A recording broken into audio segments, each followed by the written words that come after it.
Before watching, please press like to support me in producing more stories. This helps in spreading the video and reaching more people. Thank you for your support and enjoy watching.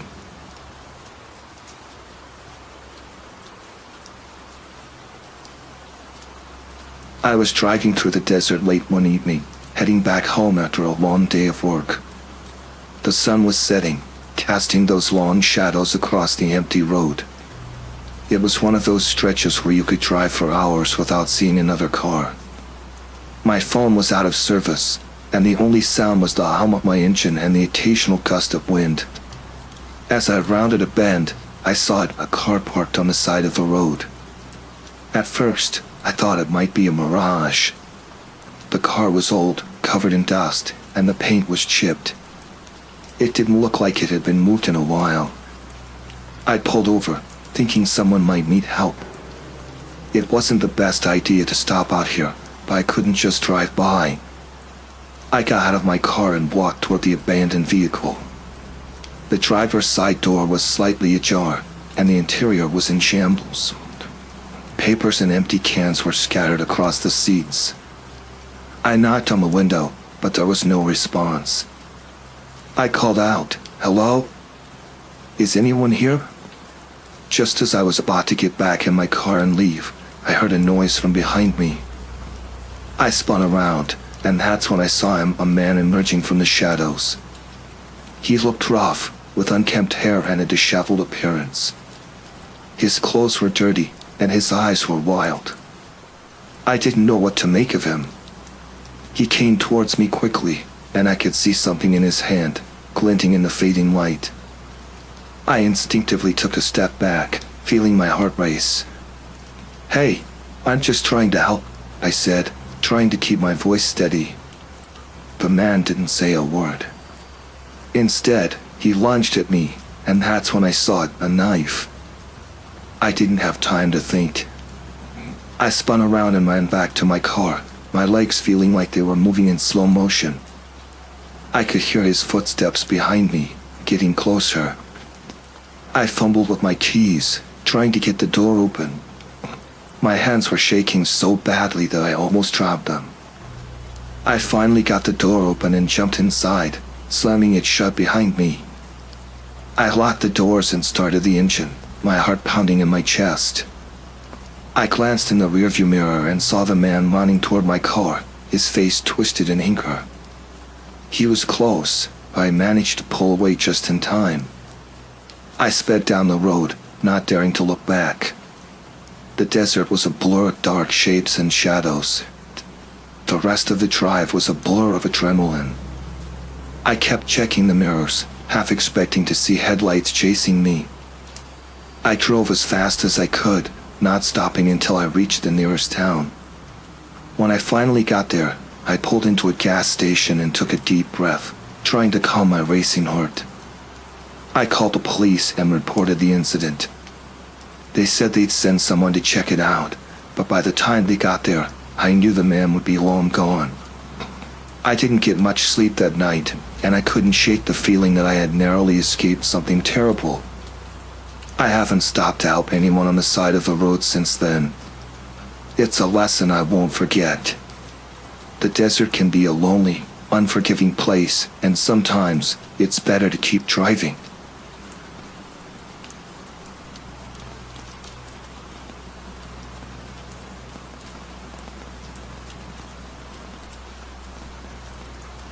I work as a food delivery driver, and one night, I was assigned a delivery to an apartment complex on the edge of town. It was late, and I'd already been on the road for hours.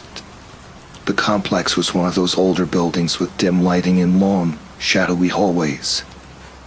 I found the apartment, delivered the food, and got a tip. As I walked back to my car, I noticed it was unusually quiet. The only sounds were my footsteps echoing in the empty parking lot. I glanced around, feeling the chill of the night, and shook off the uneasy feeling that had started to creep in. Just as I reached my car, I heard footsteps behind me. I turned, but the lot was empty. I shrugged it off, thinking it was just my imagination playing tricks on me. I unlocked my car and was about to get in when I heard the footsteps again, this time closer. I turned around quickly, and that's when I saw a man in a hoodie standing a few feet away. I felt a knot tighten in my stomach. I tried to act calm. "Can I help you?" I asked, hoping he'd go away. The man didn't say anything. Instead, he started walking toward me, his movements fast and purposeful.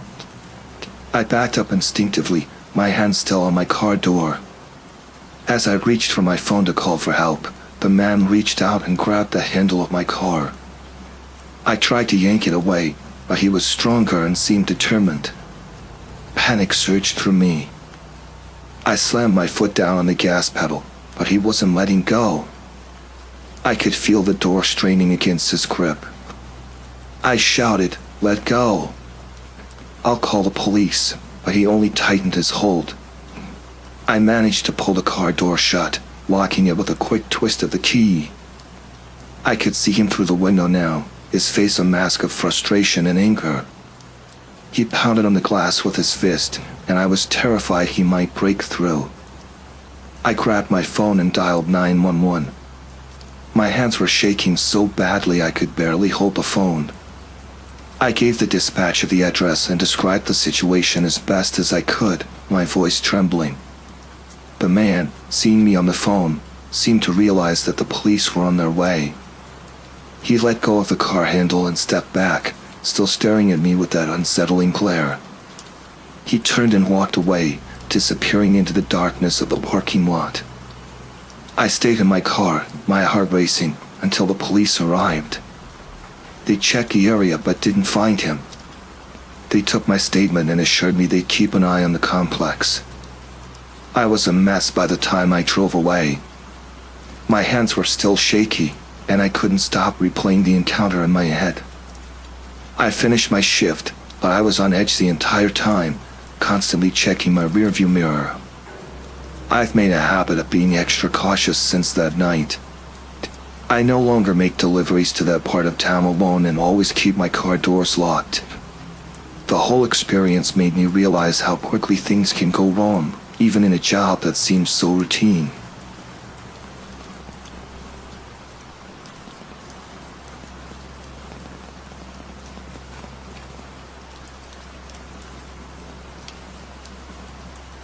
I was riding the bus home from a late shift at work, the kind where you get off in the dead of night.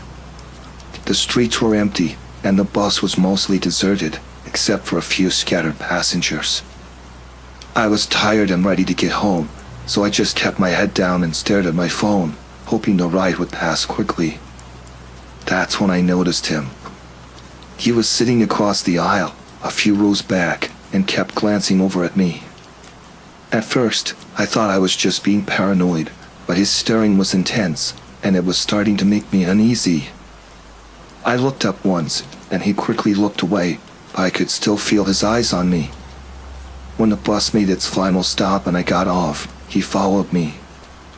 I tried to ignore it, hoping he was just heading the same way, but he trailed behind me at a distance.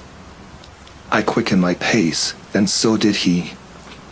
My heart started to race. I turned onto a side street, hoping to lose him, but he stayed right behind me. I picked up my speed, but the sound of his footsteps was still there, getting closer. I glanced back and saw him in the dim light of a street lamp. He was close enough now that I could make out his face, a middle-aged man with a scruffy beard and a vacant look in his eyes. I tried to stay calm. I thought about crossing the street and heading into a well-lit area, but it felt like the right decision was slipping away. I reached into my pocket and pulled out my phone, dialing 911 just in case. I kept the phone in my hand. I didn't want to look like I was panicking. The man finally spoke. "You don't need to run," he said, his voice calm but unsettling. "I just want to talk to you." I stopped in my tracks, trying to steady my breathing. "Who are you? Why are you following me?" I asked, trying to sound assertive. He didn't answer right away. Instead, he looked at me with an intensity that made me shiver. "I know where you work," he said finally. "I know what time you get off. I know your name is Daniel." My blood ran cold. "How do you know that?" I demanded, but his response was only a faint smile. I backed away, my hand still gripping the phone. "Stay away from me. I'm calling the police." He didn't move, but he seemed to be weighing his options. I could see the street up ahead, where there were more people and better lighting. I turned and started walking quickly toward it, trying to stay in sight of anyone who might be around. I could hear him following me, but he was keeping a distance now, as if he was letting me lead the way. When I reached the street with more people, I stopped and looked back. He was still there, but he seemed to realize that following me in a more populated area was too risky. He turned and walked away, disappearing into the crowd of the night. I called the police once I was sure he was gone. They took down my report and promised to keep an eye out. They said they'd send someone to check the area, but I wasn't sure how much they could do. I made it home safe that night, but I couldn't shake the feeling of being watched. The whole experience left me on edge. I've been extra cautious since then, avoiding the same bus route and trying to stay aware of my surroundings. I know it sounds like a scene from a thriller, but it was real, and it shook me up more than I care to admit.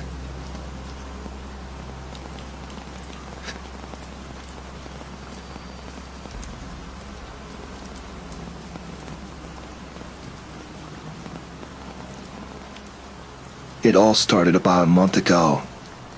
I moved into a small apartment on the outskirts of town, thinking it would be a peaceful place to settle in. The area seemed quiet, and the neighbors were friendly enough, or so I thought. It was the kind of place where you didn't expect anything out of the ordinary. One afternoon, I checked my mailbox and found a note inside. It was handwritten, and the message was simple: "I'm watching you." At first, I thought it was a prank or maybe a note from one of the neighbors. I shrugged it off and went about my day. But then it happened again. Another note showed up a few days later. This one was more detailed. It said, "I saw you at the grocery store yesterday. You looked nice." I remember that day clearly because I had been wearing a bright red dress, and I found it odd that someone would remember it. I began to feel uneasy. I reported the notes to the police, but they just said to be cautious and let them know if anything else happened. They didn't seem too concerned. I didn't know what else to do, so I kept my guard up and continued my daily routines. A week later, I received another note. This one was even more unsettling. It said, "You were up late last night. I hope you enjoyed your walk." The detail about my late night walk made my stomach drop. I always took a walk after dinner to unwind, but I hadn't mentioned it to anyone. The idea that someone knew this much about my private life was chilling. I went back to the police, and again they told me there wasn't much they could do without more evidence. They seemed dismissive, which only made me more anxious. I started checking my locks more frequently and even considered installing security cameras, but I was afraid of making a fuss and drawing more attention to myself. The notes kept coming. Each one was more intrusive than the last. They would mention specific things about my daily life, like when I went to the gym or how I'd picked up a package from the front desk. It felt like I was being stalked, but without any clear signs or proof, I felt helpless. One evening, I came home to find another note in my mailbox. It was the most disturbing one yet. It read, "I saw you talking to your friend today. It's nice that you have someone to talk to, but they can't protect you forever." The mention of my friend, who I had only seen once or twice, made me panic. I felt like my privacy was being completely invaded. That night, I couldn't sleep. I kept every light on and made sure all the doors were locked. I stayed up, listening for any sounds or movements outside. The feeling of being watched was overwhelming. I felt like I was losing control of my own life. The next day, I decided to take a different route to work and avoid any routine I had established. I hoped that by changing my habits, I could throw off whoever was watching me. It wasn't long before I noticed a strange car parked near my apartment, but I didn't see anyone inside. Finally, I got fed up with the police's lack of response and went directly to the local precinct. I demanded to speak with a detective and showed them all the notes. The detectives seemed to take it more seriously, and they agreed to start an investigation. They took my report, looked into the car I had seen, and promised to increase patrols around my apartment. A few days later, I noticed a significant decrease in the number of notes. I don't know if the police's actions had scared the person off or if they had just stopped for another reason, but I was relieved. I continued to be cautious, but the constant fear began to fade. Eventually, the notes stopped completely. I still don't know who was sending them or why, but I learned to trust my instincts more and not to be afraid to seek help. Even though the situation was resolved, the experience left me wary and more aware of my surroundings. I still live in the same apartment, but now I take extra precautions and make sure to keep my life as private as possible.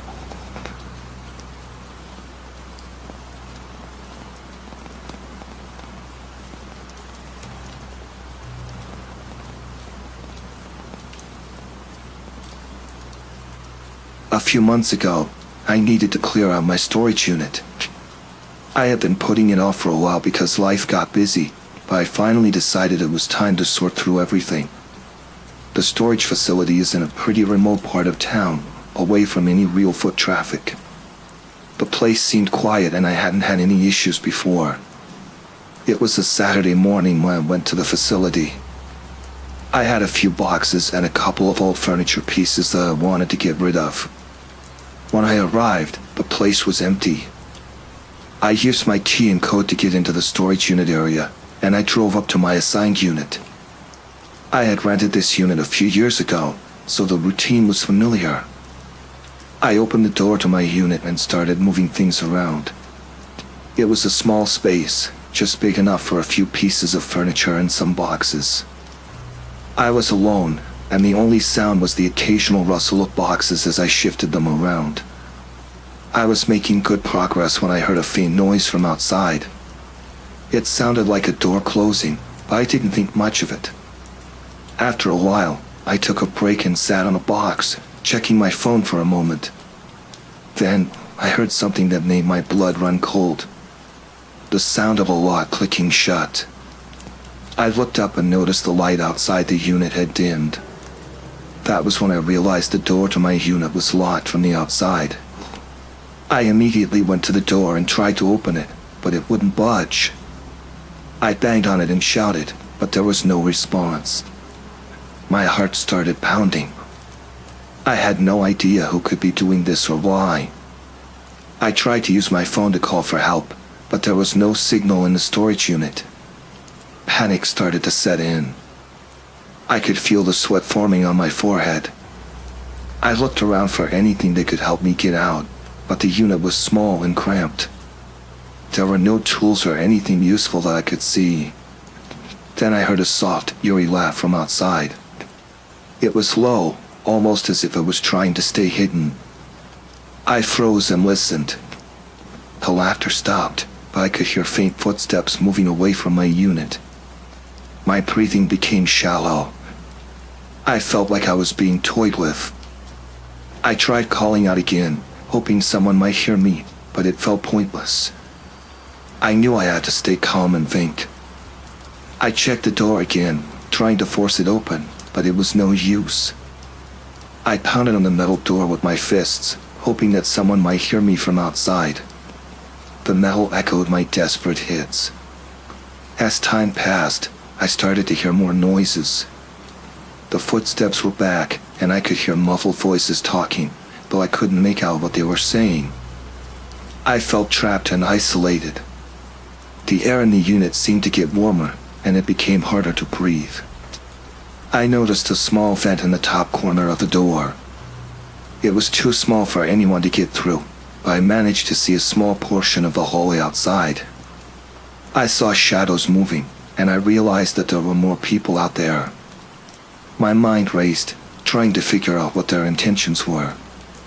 Eventually, I heard the sound of keys jingling and a lock turning. The door swung open, and I was met with a man standing there, looking almost amused. He was alone, and I quickly realized that he was the one who had been messing with me. I wanted to scream at him, but I was too exhausted and scared. He explained that it was just a prank. He worked at the facility and thought it would be funny to scare me a little. I was curious and scared, but I was just relieved to be out. I demanded to know why he thought this was acceptable, and he just shrugged it off, saying he didn't think it would go that far. I left the storage facility that day feeling shaken. I reported the incident to the management and made sure they knew how unsettling and dangerous the whole thing was. I'm not sure if anything came of it, but I haven't been back to that storage unit since. The whole experience left me more cautious and aware of my surroundings. I still think about that day and how close I came to being completely alone and vulnerable.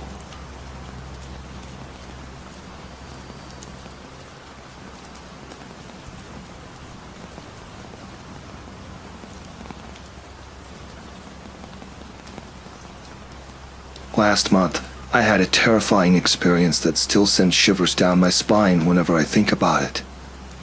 I was at home one evening, just relaxing after a long day, when my phone rang. It was an unknown number, and I hesitated before answering. The voice on the other end was frantic. They told me my husband had been in a car accident and was rushed to an emergency clinic nearby. I could barely process the words. I asked them for more details, but they hung up abruptly.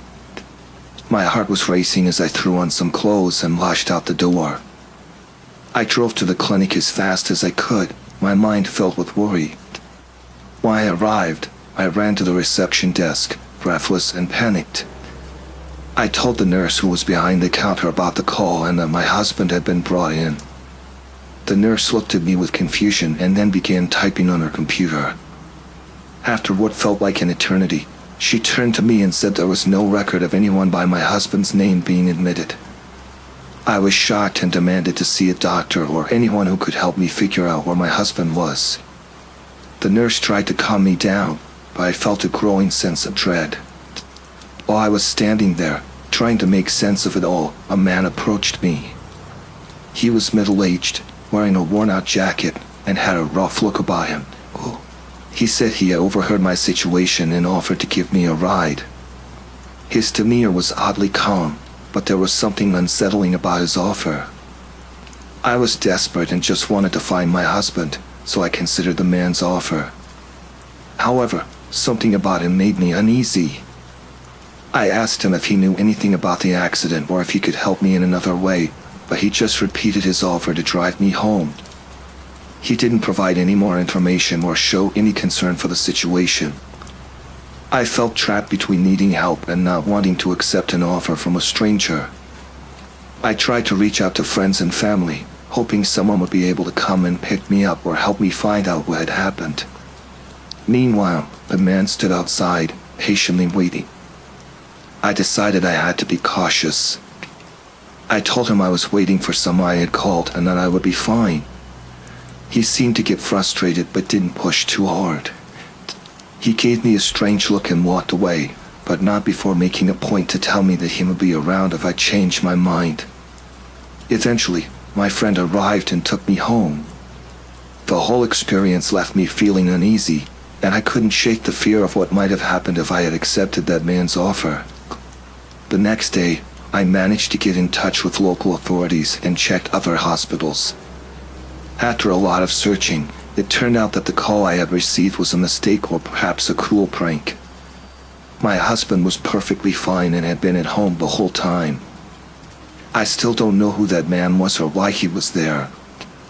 I wonder if he was somehow connected to the fake call or if he was just a stranger with ill intentions. The whole experience made me more cautious about accepting help from strangers and reminded me to always verify the information before taking any drastic actions.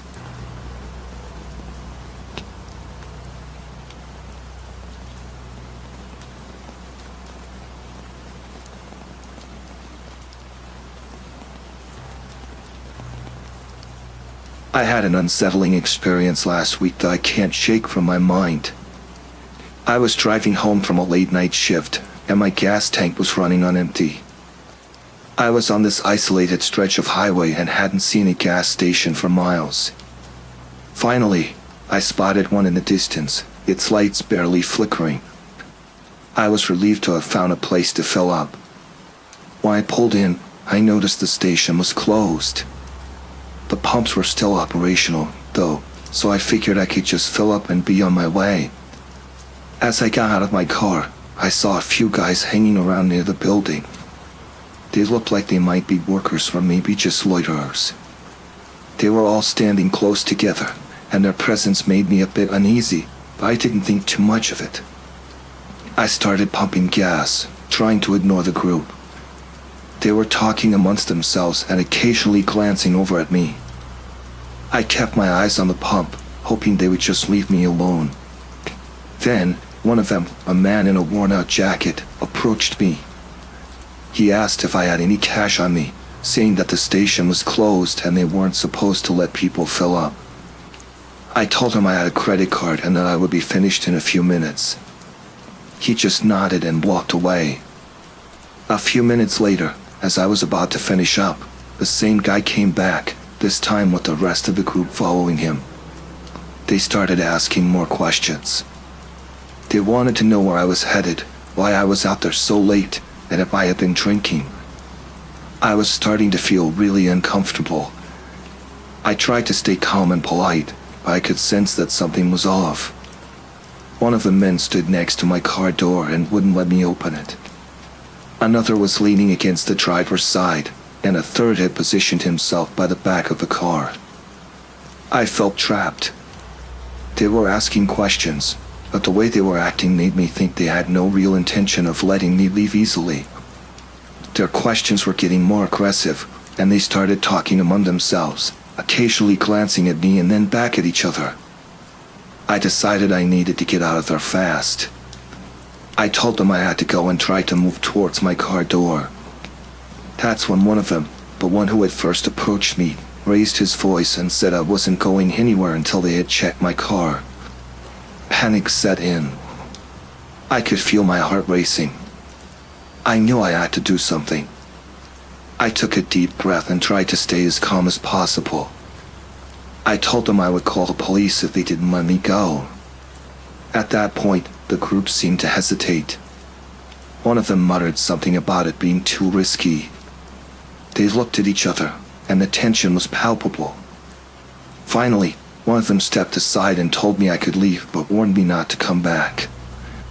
I quickly got into my car, locked the doors, and drove away as fast as I could. I didn't stop until I was well past the gas station and in a more populated area.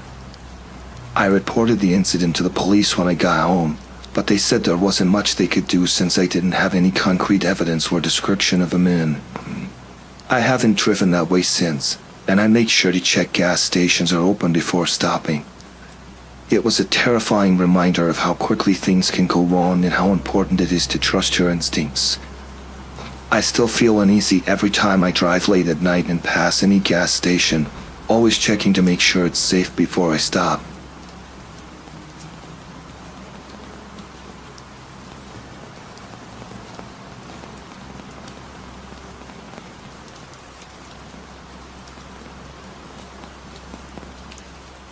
It's been a while since I've talked about this, but the memories are still fresh, and I'm still trying to make sense of what happened. I had rented out a room in my townhouse to help with the mortgage. It seemed like a good idea at the time. The guy who moved in seemed normal enough at first. His name was Dave, and he had a steady job, which was reassuring. For the first few weeks, everything seemed fine. Dave was quiet and kept to himself. He paid his rent on time and never caused any trouble. But then things started to get odd. I'd come home from work, and sometimes I'd notice that the front door was slightly ajar. I figured I might have just forgotten to close it properly. Then I started seeing him in the hallways more often. He'd just stand there, almost like he was waiting for me to come by.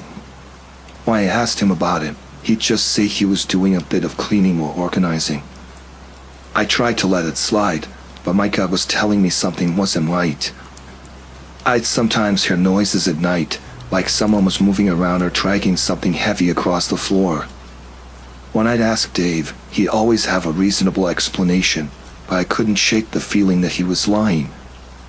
One evening, I got home from work late and was exhausted. I noticed the door to my own room was slightly open. I thought maybe I'd left it that way in my rush that morning. I went inside, and everything seemed in order, so I brushed it off. But the next day, I came home to find the front door locked. I knew I hadn't locked it, and the only key was with Dave. I knocked and rang the bell, but there was no response. After about 20 minutes, Dave finally opened the door, looking confused. I tried to keep things normal, but I felt more and more uneasy. It got to the point where I decided I had to do something about it. I talked to him about my concerns and asked him to move out. He was calm and said he'd leave as soon as he found a new place. I was relieved, but the unease didn't go away. A few days later, I came home and noticed something strange. The locks on all the doors in the house had been changed.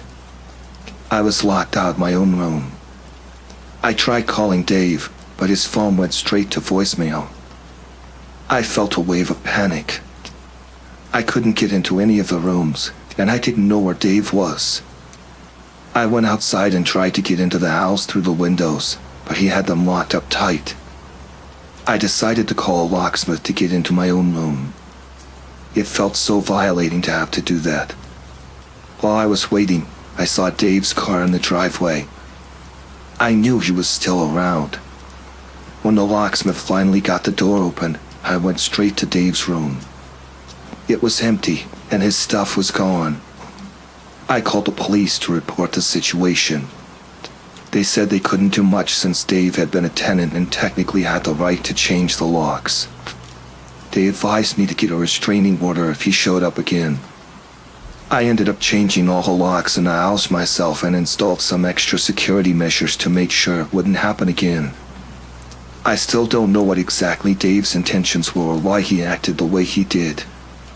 It was a terrible experience, and it took me a long time to feel comfortable in my own home again.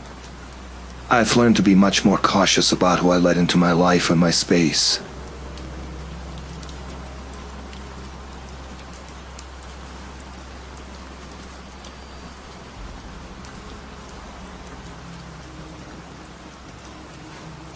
When I first moved into the apartment, I thought I had lucked out. It was my first time living on my own, and the place was cheap but clean. It had everything I needed, a decent-sized kitchen, a nice view of the city from the living room, and a bedroom that, while small, was cozy enough. It wasn't in the best part of town, but I didn't mind. I wanted my own space, and this was within my budget. For the first couple of weeks, things were fine. I was busy settling in, getting used to my new job, and figuring out the neighborhood. I didn't know many people, but I liked the quiet. The building was older, and the walls were thin, so I could hear my neighbors now and then, but it wasn't anything unusual. That's when I started to notice him. My apartment faced the street, and directly across from me was another unit. At first, I didn't pay much attention to the windows across from mine.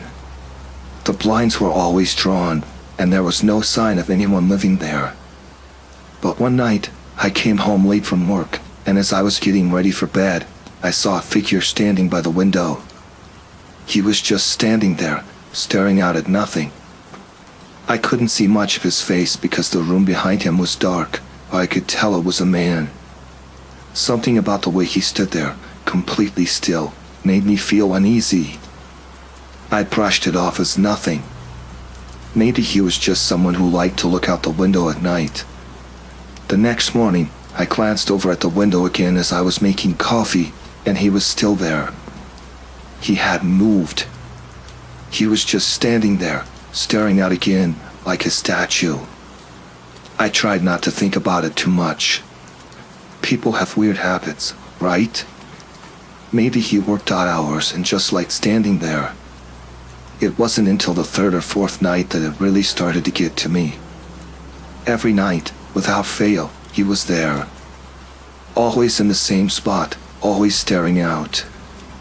At first, I tried to convince myself that he wasn't actually looking at me, just out at the street or something. But the more I thought about it, the more it felt like his eyes were fixed on my window. I started closing my blinds at night, but even then, I could feel him. I'd be in bed, trying to sleep, and I'd get this overwhelming sense that he was watching. I'd check my door, make sure everything was locked, but that uneasiness never left. Then, one night, I came home and found my front door unlocked. I always lock my door. Always. Living in that part of town, you couldn't be too careful. But when I got home that night, the door was slightly open. I froze in the hallway, my heart racing. I tried to remember if I'd forgotten to lock it that morning, but I knew I hadn't. I'm obsessive about things like that. I don't leave until I check the lock at least twice. I didn't want to go inside, but I didn't have a choice. It was my apartment, after all. I slowly pushed the door open, stepping inside. Nothing looked out of place. The furniture was where I left it, and there was no sign of anything missing. But that feeling, that sense of being watched, was stronger than ever. I went through the whole apartment, checking every room, every closet, even under the bed. There was no one there, but I couldn't shake the feeling that someone had been inside. Maybe it was the neighbor. Maybe I was just being paranoid. After that, I started double-checking the locks, even putting a chair in front of the door at night. It wasn't enough, though. I still couldn't sleep. Every time I closed my eyes, I saw him standing there in the window, watching me. I told myself I was being ridiculous. It wasn't like he was actually dangerous, right? He was just a weird guy who never left his apartment. Maybe he had some kind of issue, something that kept him indoors. I tried to rationalize it, but every night, the feeling got worse. One evening, I got home from work later than usual. It was raining, and the streets were empty. I hurried inside, drenched, and tossed my bag on the couch. I was about to grab a towel when I saw it, but blinds on the window across the street were open, and there he was, staring right at me. Not out at the street, not at the sky, but directly at my window. I froze, the towel slipping out of my hand. For the first time, I could see his face. Pale, gaunt, with sunken eyes that seemed too big for his head. He didn't blink, didn't move, just stared. I backed away from the window, feeling my heart pound in my chest. I couldn't take my eyes off him, though. It was like I was trapped, held in place by his gaze. That night, I couldn't sleep at all. Every creak, every rustle of the wind outside made me jump. I knew I had to do something. Maybe report him? But report him for what? Watching me from his own apartment? It wasn't illegal. But I couldn't live like this. I couldn't keep feeling like I was being watched all the time. The next day, I asked the building manager about the guy in the unit across from mine. She looked confused for a second before telling me that the apartment had been vacant for months. No one had rented it out since the last tenant moved out 6 months ago. I felt a chill run down my spine. That couldn't be right. I had seen him every night. Every single night, standing there, watching me. I tried to argue, telling her that I had seen someone living there, but she just shook her head. You must be mistaken. There's no one living there, she said. I didn't know what to think. Was I losing my mind? Was I seeing things that weren't there? I started to doubt myself, but deep down, I knew what I saw. That night, I locked the door, double-checked it, and even barricaded it with a chair. I couldn't shake the feeling that something was going to happen.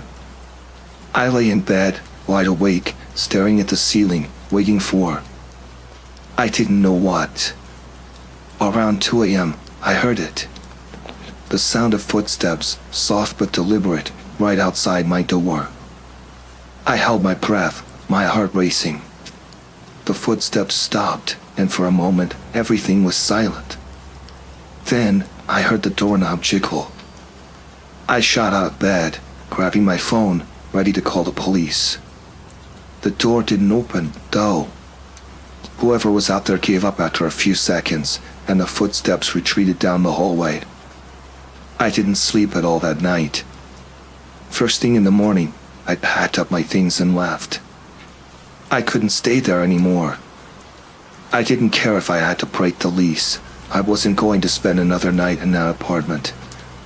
I moved out the next day, staying with a friend until I could find a new place. I never saw that man again, but sometimes, late at night, I still feel like someone's watching me.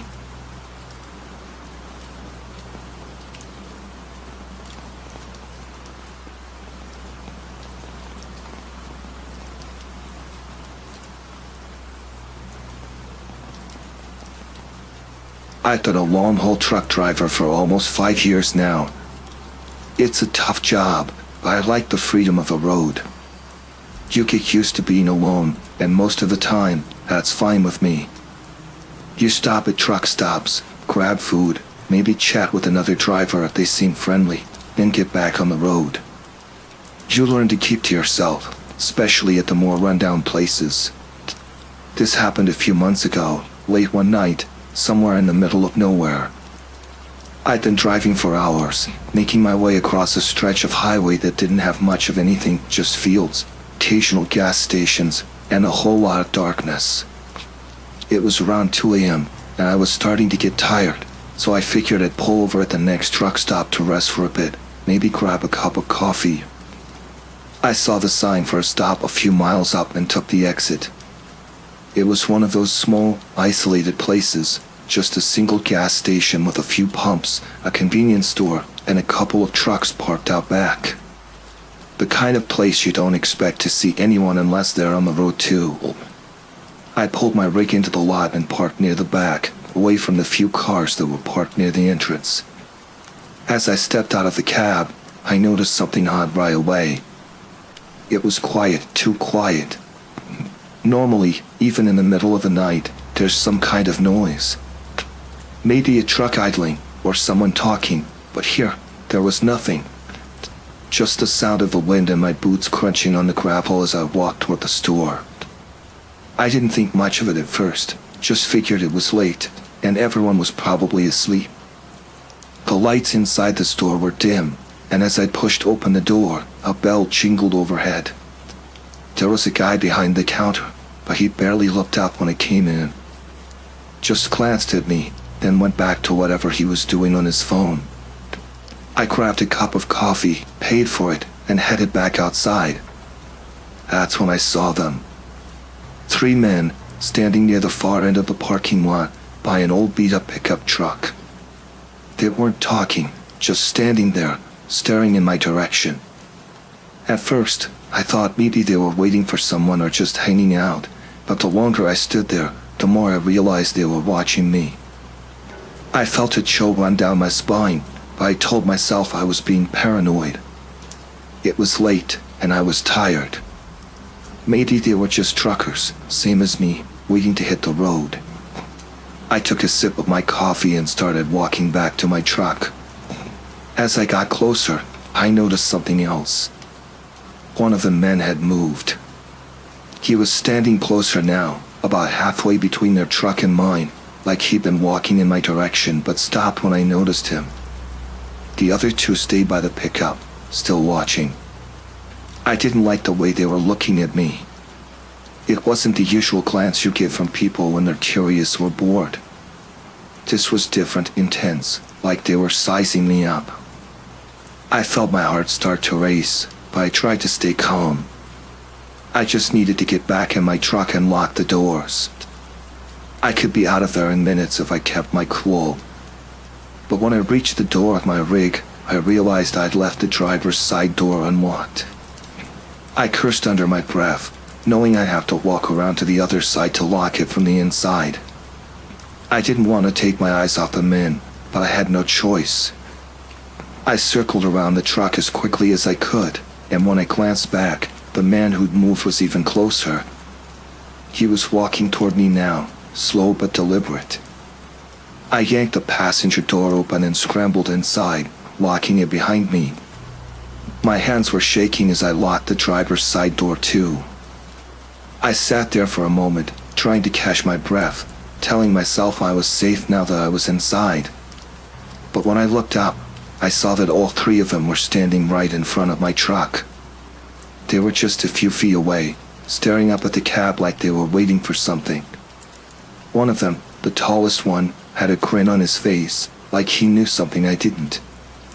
I fumbled with the keys, trying to get the engine started, but my hands were slick with sweat, and I kept dropping them. My heart was pounding so hard I could hear it in my ears. Finally, I got the engine to turn over, and the headlights flicked on, illuminating the three men. They didn't move. I shifted into gear and started to pull forward, but one of the shorter men, stepped in front of the truck, blocking my path. I slammed on the brakes, not wanting to hit him, but he didn't flinch. He just stood there, staring at me through the windshield, his face blank. I didn't know what to do. I couldn't stay there. I couldn't drive through him either. The tall one started to walk toward the driver's side door, and I could see he was holding something in his hand. I couldn't tell what it was, but it looked sharp. My stomach dropped. I threw the truck into reverse, the tires screeching on the pavement as I backed up. The man in front of the truck stepped to the side, and I slammed my foot on the gas, pulling a hard turn to get out of there. The tall one ran toward the side of the truck, slamming his hand against the door as I sped away. I heard the thud of something metal hitting the side of the cab. I didn't stop to look. I tore out of the parking lot, not caring if I was speeding, just wanting to put as much distance between me and them as possible. My hands were shaking so bad I could barely keep the wheel steady. I kept checking my mirrors, half expecting to see their pickup truck following me, but there was nothing. Just the empty highway stretching out behind me. I drove for a good hour before I finally pulled over at another truck stop, this one bigger and brighter, with other trucks parked outside and people milling around. I parked in the middle of the lot, where I could see everyone, and locked my doors before slumping back in my seat, trying to calm down. I sat there for a long time, thinking about what had happened. I kept replaying it in my head, trying to figure out if I'd done something to provoke them, but nothing made sense. They'd just been there, waiting, watching. And that look on their faces, it wasn't random. It was like they were expecting me, like they knew I'd be there. I didn't report it. I didn't think the cops would believe me, and even if they did, what would they do? Those men were long gone by now. I just wanted to forget it and move on, but I can't shake the feeling that they're still out there somewhere, watching the roads, waiting for someone else to stop at that lonely truck stop in the middle of the night.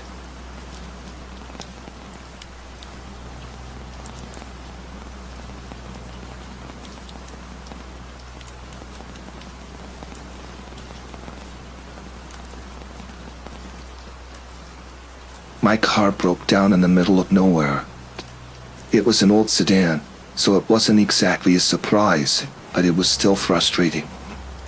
I'd been driving for hours, trying to make it to the next town before dark, and I thought I could push it a bit further. Then the engine started sputtering, and before I knew it, the whole thing just died. There was nothing around me except fields, and I couldn't even see any houses. I checked my phone, but there was no signal. The only thing I had going for me was a gas station I remembered seeing a few miles back. I grabbed my water bottle, locked the car, and started walking. It wasn't long before I reached the station. It was old, the kind that looked like it hadn't been renovated in decades. There was a single pump in a small building with a sign that just said gas. I was hoping there'd be someone inside who could help me. The door creaked when I opened it, and inside, a guy sat behind the counter, reading a newspaper. He was in his 50s, maybe, wearing greasy coveralls like he'd been working on cars all day. When he looked up, he smiled and asked what he could do for me. I explained my car had broken down a few miles away, and he nodded like it happened all the time. "You're in luck," he said. "I'm the mechanic here too." "Let's take a look." We hopped into his truck, and he drove me back to my car. He seemed friendly enough, chatting about the weather and how quiet things were around here. When we got to the car, he popped the hood, poked around a bit, and then told me he'd need to tow it back to the station. He hooked it up to his truck, and we headed back. At first, I felt relieved that I'd found help so quickly. I figured I'd be back on the road in a couple of hours. But as we got back to the gas station, something started to feel off. He took the car around back to his garage, which was behind the station. I followed him inside, and that's when I realized how isolated this place really was. There were no other cars, no people coming and going, just us. The sun was starting to set, and the shadows around the station stretched out, making everything feel a little more sinister. He said the engine was pretty bad and that it would take a while to fix. I asked if there was somewhere nearby I could stay for the night, and he just shook his head. "Not much around here," he said. "You're better off waiting here." That's when things started to change. He wasn't as friendly as before. His tone was different, a bit colder. I tried calling a tow service or another garage, but my phone still didn't have a signal. I asked if I could use his landline, and he told me it was down. "Storm knocked it out last week," he said. I started to feel trapped. I didn't want to cause any trouble. I sat in the small waiting area inside the station, flipping through an old magazine while he worked on my car. The hours dragged on. I looked outside, and it was pitch black. I couldn't hear anything except the occasional clanging from the garage. At one point, I went out to check on him, and he snapped at me. "I told you, it's gonna take time," he said, not looking up from the engine. His face was different now, harder, meaner. I didn't like the way he was acting, but I didn't know what to do. My car was in pieces, and I was miles from anywhere. When I went back inside, I noticed something strange. There was a phone behind the counter. I hadn't noticed it before, but now it stood out. If the landline was down, why was it still there? I wanted to ask him about it, but something told me not to. As the hours passed, my anxiety grew. Every time I checked on the car, it seemed like he wasn't making any progress. In fact, it almost looked like he was undoing things, making the problem worse. I started to feel like he didn't want me to leave. At one point, I overheard him talking to someone on the phone in the back. It was muffled, but I caught enough to know he was lying to me. He had a working phone. He was telling someone I was here, stuck. That's when I knew I had to get out. I waited until he went back to the garage and then quietly went behind the counter to grab the phone. I was shaking, but I managed to dial 911. It rang twice before I heard a click, and then nothing.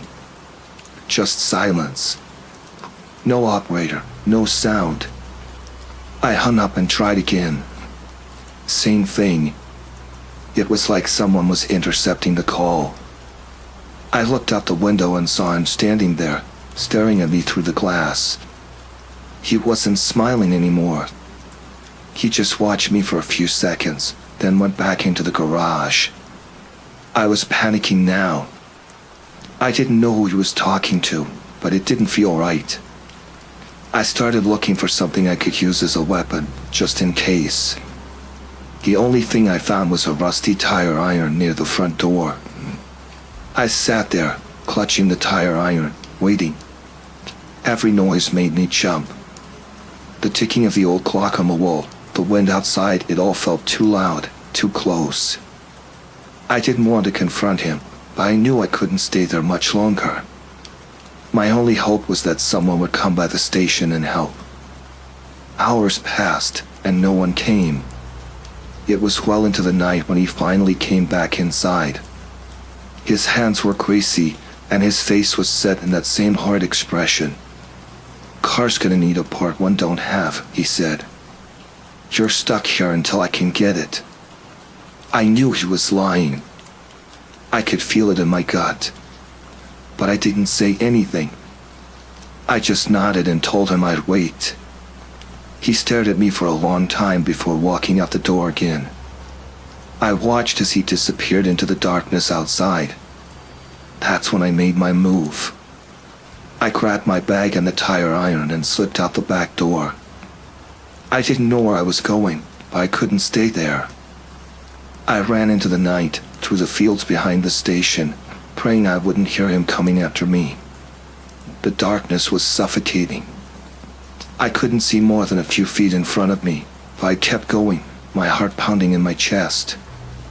I didn't know how far I'd gotten when I heard a truck engine in the distance. I crouched down in the tall grass, holding my breath. The headlights of his truck swept across the field, searching. He was looking for me. I stayed as still as I could, my body trembling. The truck passed by, and I heard it drive off into the distance, but I didn't move for a long time. Eventually, I got up and started walking again, staying off the road, cutting through fields and wooded areas. I walked for what felt like hours until I finally saw lights in the distance. It was another gas station, and this one had people. I stumbled inside, barely able to speak. I told the clerk what had happened. They called the cops, and I waited for them to arrive. I was safe, but I couldn't shake the feeling that he was still out there, looking for me. The police found my car back at the station, but the mechanic was gone. They told me they'd keep looking for him. I never heard anything after that.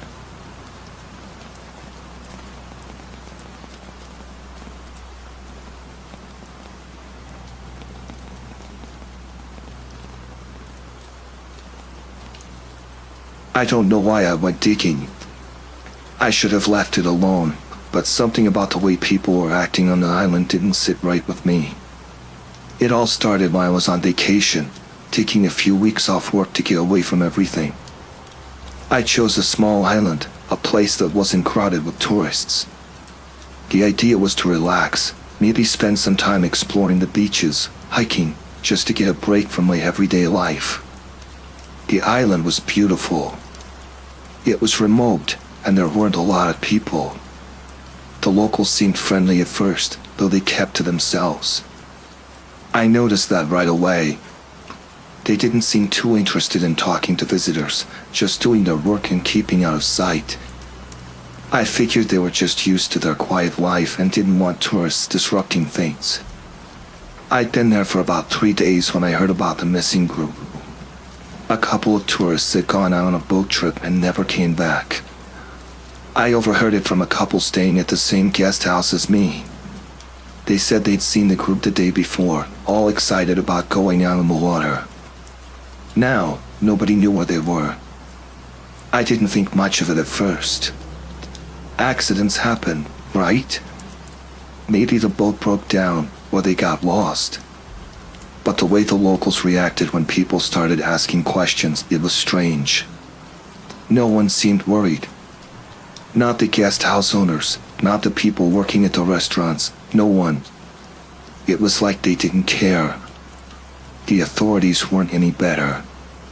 When the couple went to the local police, they came back frustrated. The police told them they were looking into it, but didn't seem too concerned.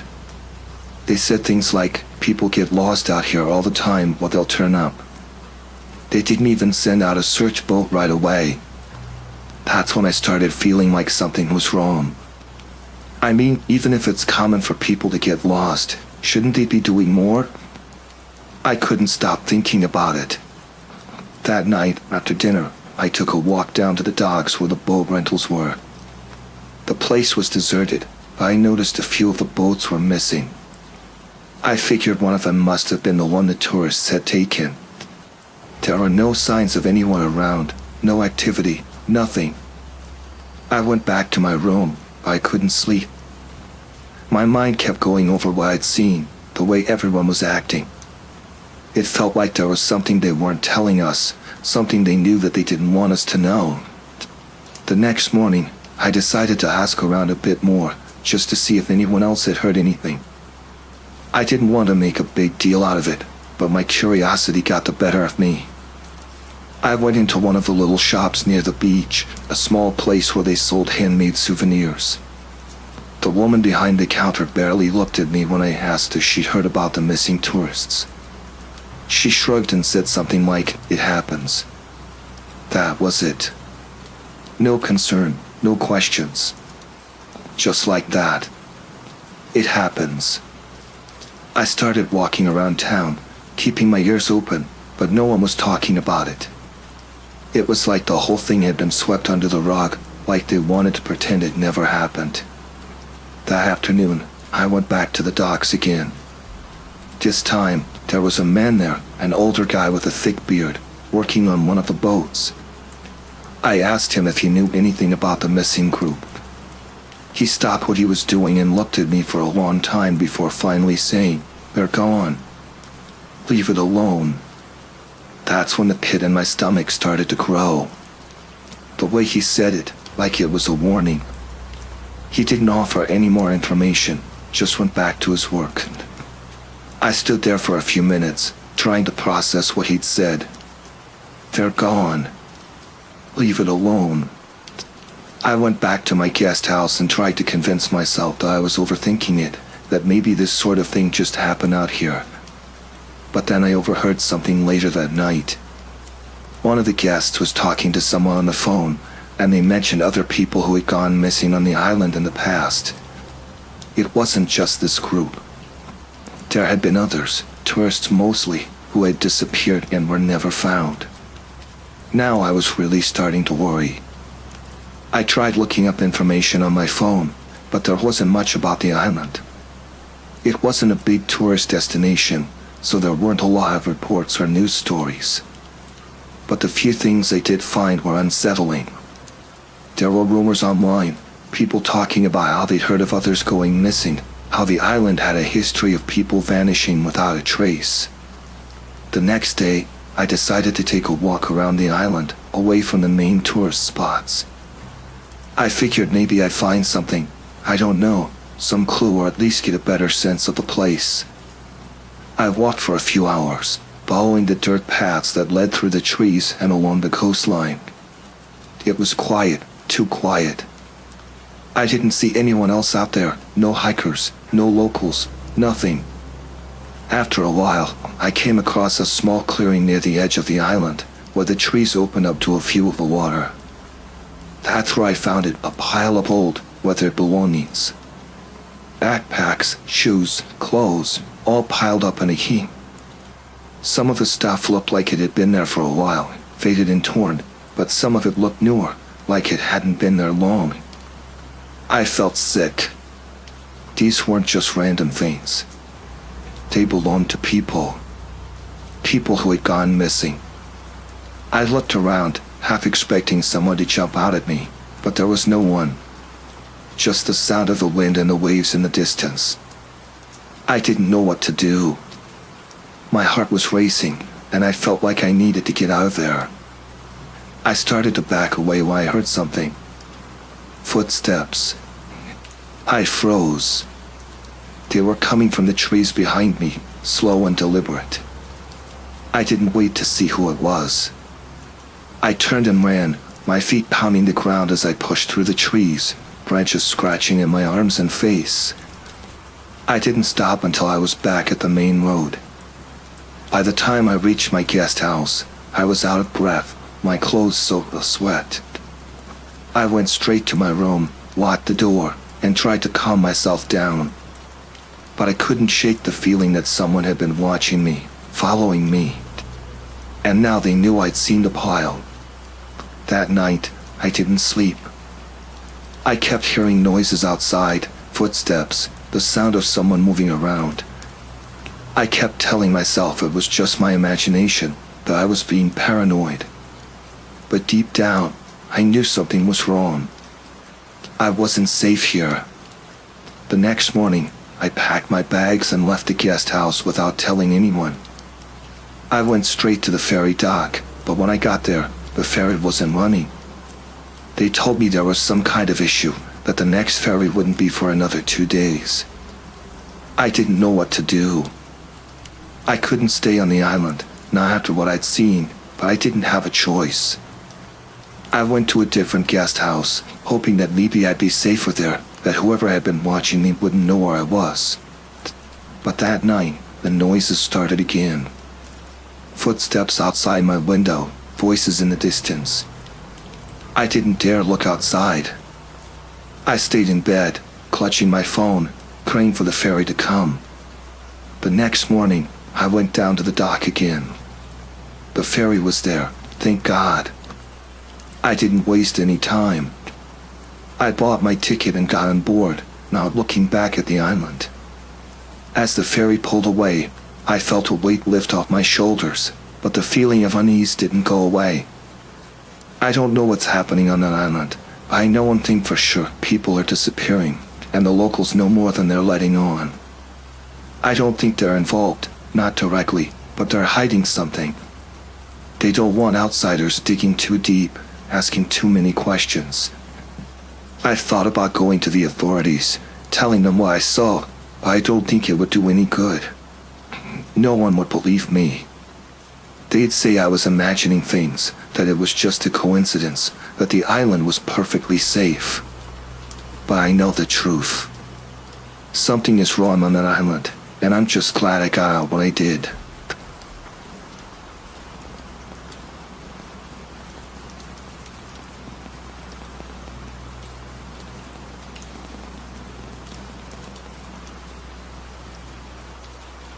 I'd heard about the house from a guy at work. He said it had been empty for years. No one wanted to go near it, not even the town kids who liked to break into places for fun. The house wasn't too far out of the way, just off a road that connected a few small towns, so I figured I'd check it out. I wasn't the kind of guy who believed in ghosts or any of that. I just liked exploring whole places, seeing what was left behind. It was a cold, gray afternoon when I went. The house stood alone, half hidden by trees that had grown wild around it. From the outside, it didn't look like much, just an old, 2-story house with peeling paint and windows boarded up in places. I didn't think too much about it at first. It looked like every other abandoned house I'd seen. I parked my car down the road a bit, so no one would see it and think I was up to something. The place was quiet, the kind of quiet that makes you feel like you're the only person around for miles. I didn't mind. It's part of what I liked about these trips. No one to bother you. The front door was locked, but the side door wasn't. It swung open with a groan, and I stepped inside. The air smelled musty, like mold and old wood. Dust covered everything. The floorboards creaked under my weight as I moved through the hallway. I found the living room first empty, except for an old chair and a broken table. The windows were boarded up, but there was just enough light coming in through the cracks for me to see. There were stairs leading to the second floor, but I didn't go up right away. I wanted to check out the ground floor first. The kitchen was in the back, with cabinets hanging open, some of the doors ripped off. There were no dishes, no food, just empty shelves and broken drawers. In the corner of the kitchen, I found a door that led down to the basement. It was dark, and the smell coming from down there was even worse than the rest of the house. I didn't go down. I'm not an idiot. Basements in places like this were never a good idea. So, I headed upstairs instead. The stairs creaked with every step, and for a second, I wondered if they'd give out under me. But they didn't, and soon enough, I was on the second floor. There were a few bedrooms up there, but most of them were empty, just old furniture, broken beds, and dusty floors. Nothing out of the ordinary, then I found the room. It was at the end of the hall, the door slightly ajar. I pushed it open, and at first, it looked like the rest empty, run down. But then I saw the walls. They were covered in posters. Missing person posters. Dozens of them. Maybe more. I couldn't count. They were all taped or pinned to the walls, overlapping in some places, some faded with age. Each one had a face and a name, along with the town they were from. Most of the towns were nearby, within an hour or two of the house. Some of the posters were newer, the paper still crisp, while others looked like they'd been there for years, yellowed and brittle. I took a step closer to one of the posters. It was a woman's face, smiling in the photo, but the look in her eyes was unsettling. Beneath her photo were the words "missing, last seen in Havendale, 2015. I looked at another poster. A young boy, no older than 10, missing since 2018. They were all like that, people who had disappeared from the surrounding towns, people I'd never heard about. Something about it didn't sit right with me. These weren't just old posters that had been forgotten. They were placed here, in this room, like some kind of twisted collection. I stepped back, trying to take it all in, when I heard something.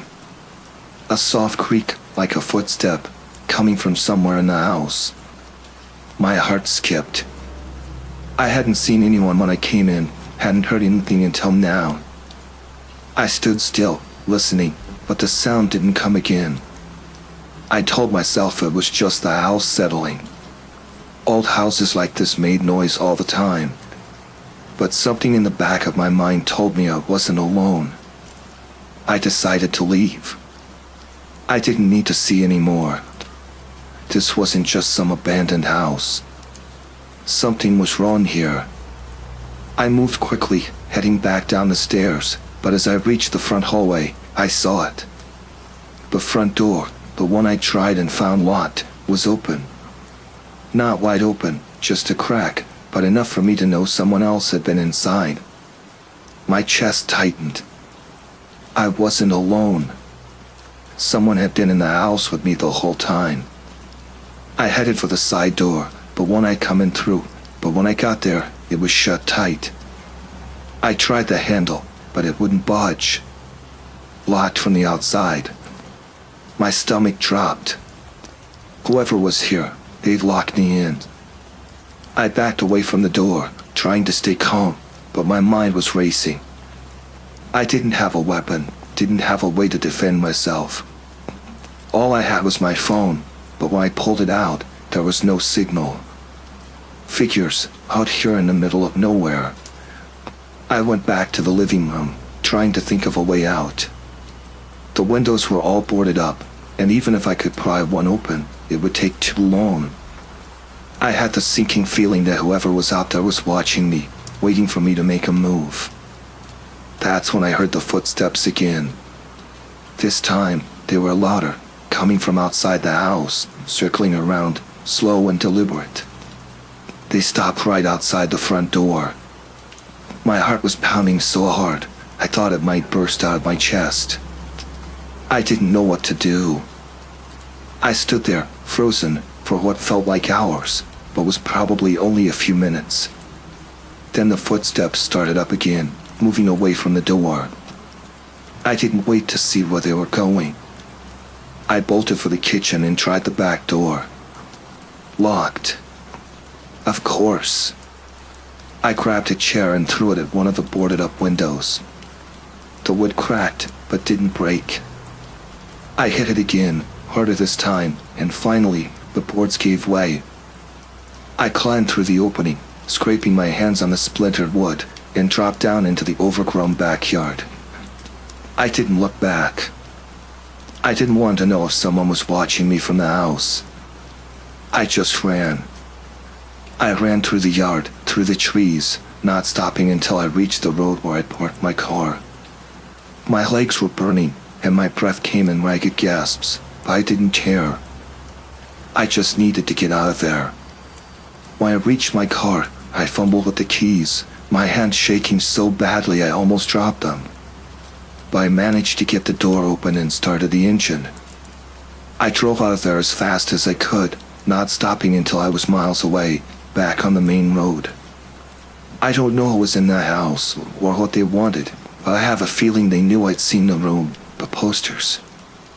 I don't know what they were planning to do, but I didn't stick around to find out. I never reported it. I didn't want to get involved. I just wanted to forget the whole thing, but I can't. Every time I close my eyes, I see those faces on the walls. And I know whoever was in that house, they're still out there.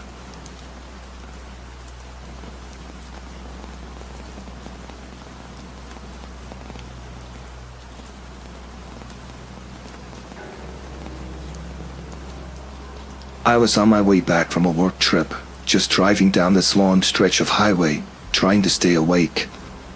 It was one of those roads where you could go for miles without seeing anything but trees and more trees. No towns, no gas stations, just emptiness. I'd been driving for hours and figured it'd be smart to pull over at the next rest stop to stretch my legs, maybe grab a snack from the vending machine. It was late, around 10:30 p.m., maybe closer to 11, but I wasn't in a rush. The rest stop appeared out of nowhere, just this little patch of pavement with a few empty cars and some dim lights. I pulled in, parking close to the building so I could use the bathroom. When I got out of the car, I noticed the place felt deserted. There were 2 other cars parked there, but no one in sight.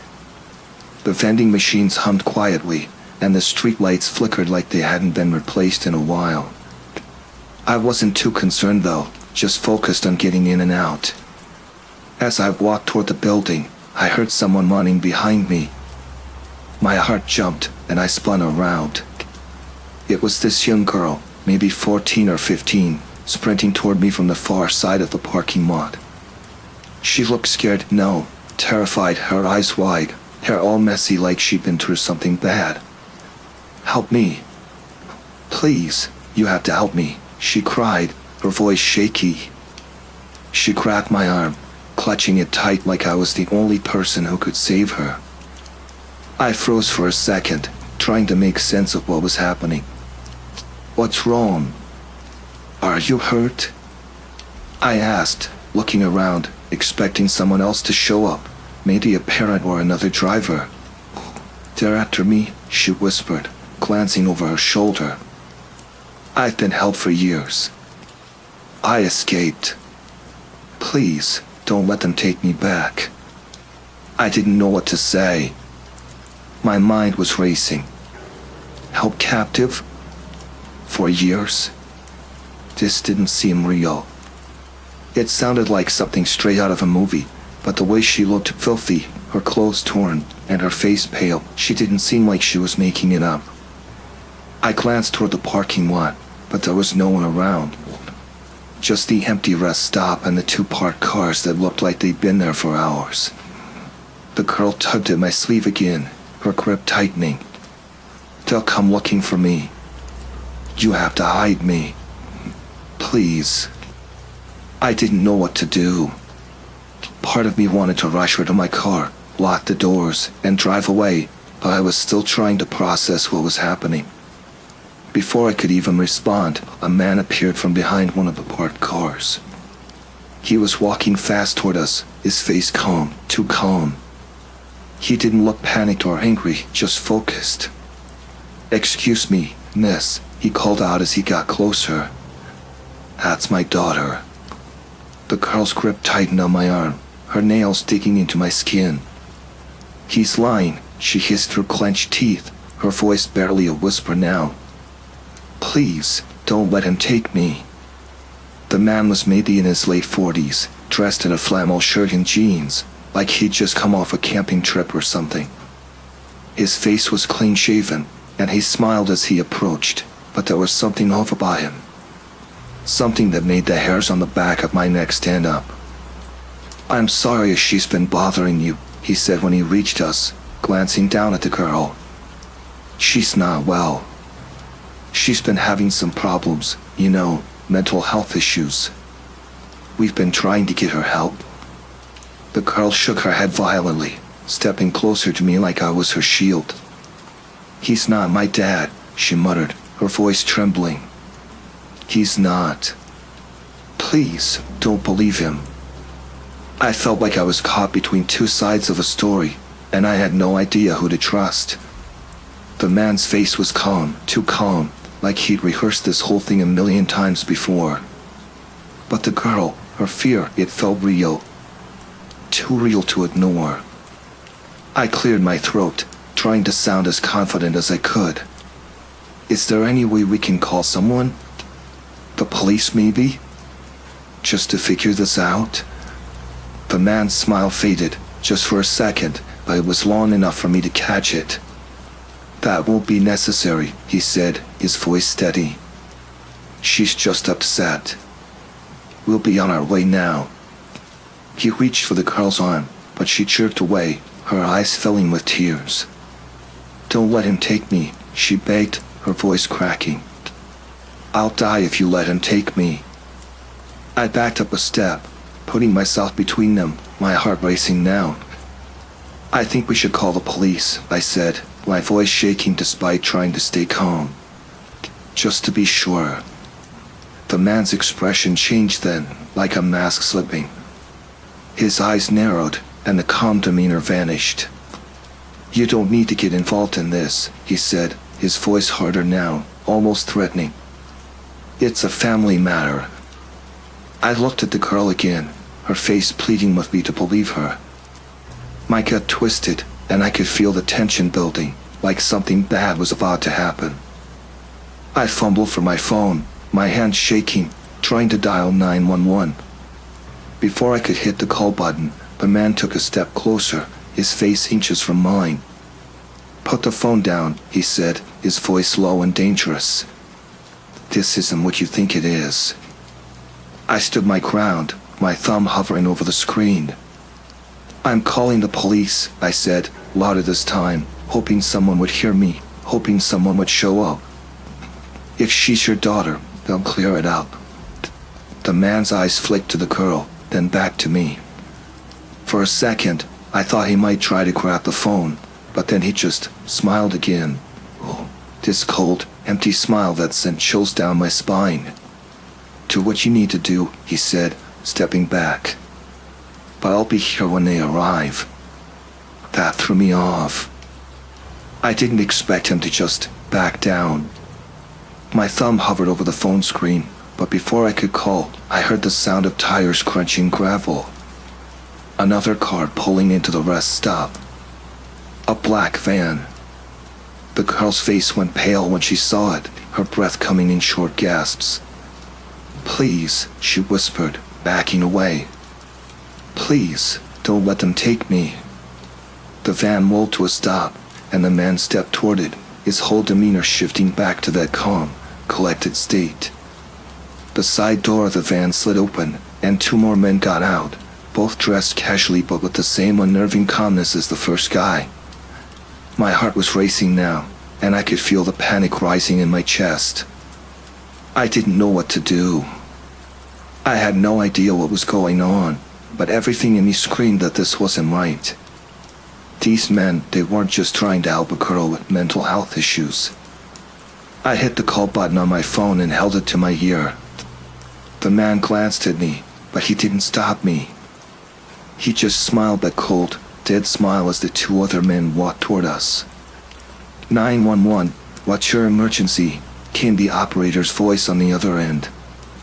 I tried to speak, but my throat was dry, and the words wouldn't come. The girl clutched my arm again, trembling, her eyes locked on the van.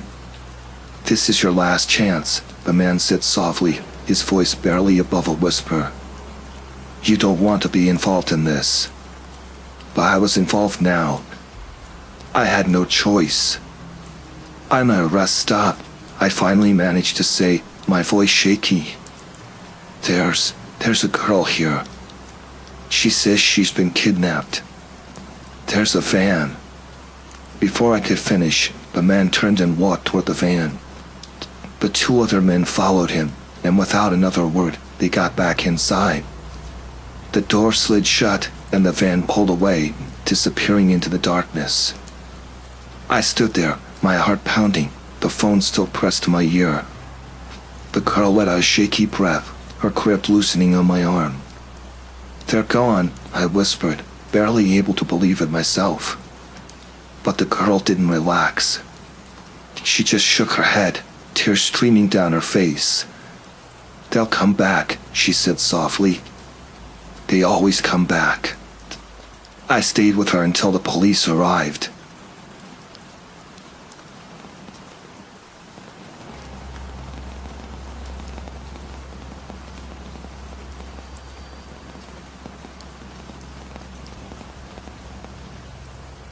I rented a cabin up north for a long weekend. It was one of those places you book online, nice pictures, look secluded.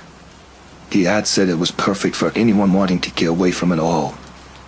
I needed that. Life had been stressful, work too much, everything too much. A quiet place in the woods sounded like exactly what I needed. When I arrived, it was just as advertised. The cabin was tucked back from the road, surrounded by trees. There wasn't another house in sight. The closest neighbor was probably miles away.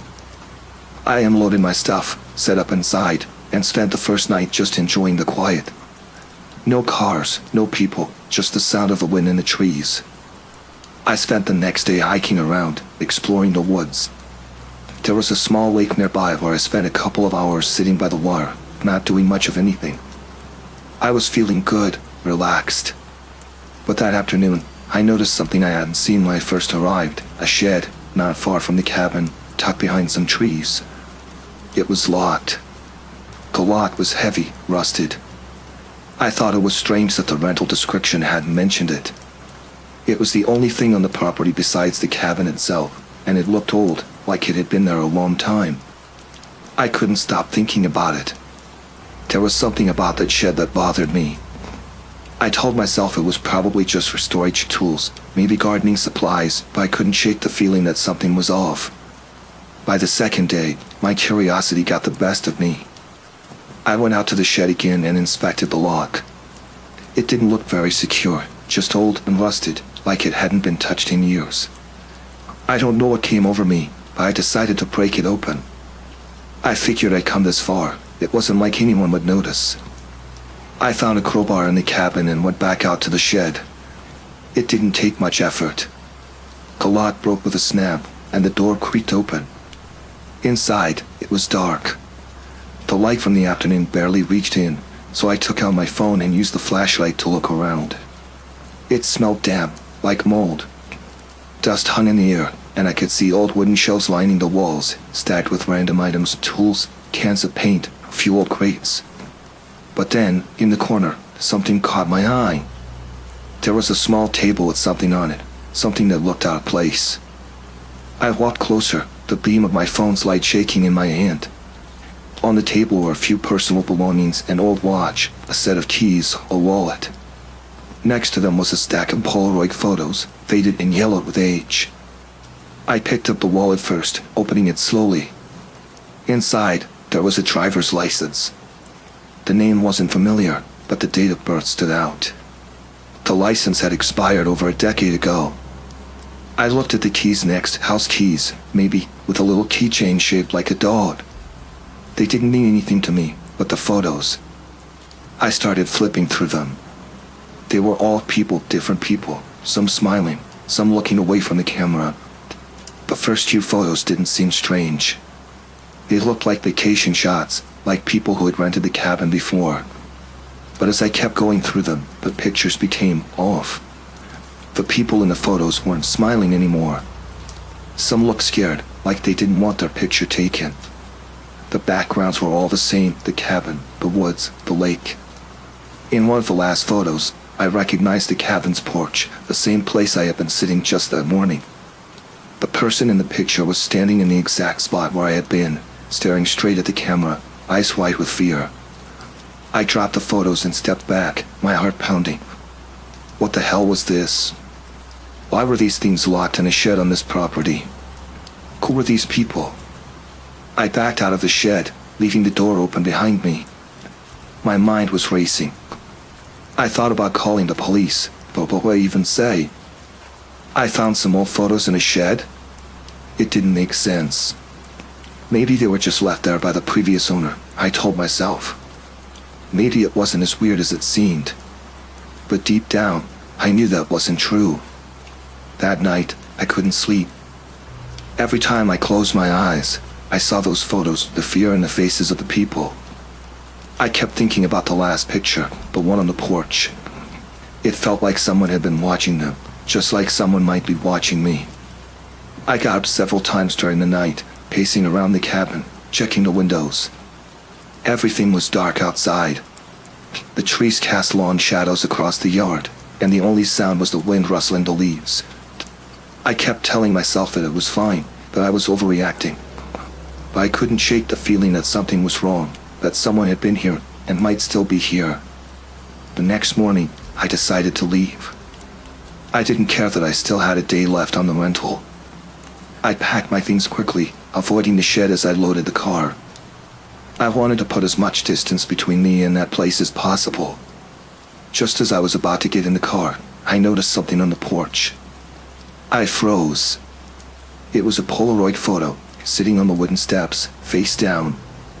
My hands were shaking as I bent down to pick it up. I already knew what it would be. When I turned it over, my stomach dropped. It was a picture of me, taken from behind, while I was standing at the edge of the lake. I hadn't seen anyone. I hadn't heard anyone.